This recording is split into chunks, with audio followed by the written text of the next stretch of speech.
সিলেটের আর কোনো পাথর কোয়ারি খুলে দেয়া হবে না বলে জানিয়েছেন উপদেষ্টা সৈয়দা রিজওয়ানা হাসান।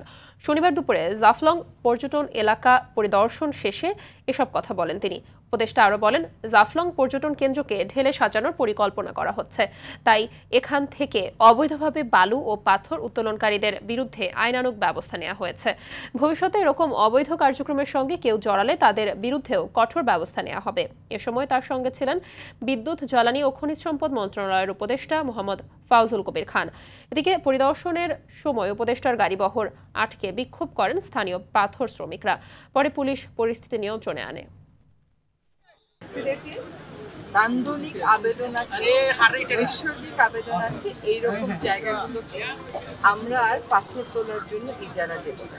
আমরা কথা বলেছি ট্যুরিজম মিনিস্ট্রির সাথে, এইটাতে ইকো ফ্রেন্ডলি ট্যুরিজম তারা কিভাবে করতে পারে, যাতে করে পাথর যারা উত্তোলন করে তাদের একটা বিকল্প কর্মসংস্থান হয়।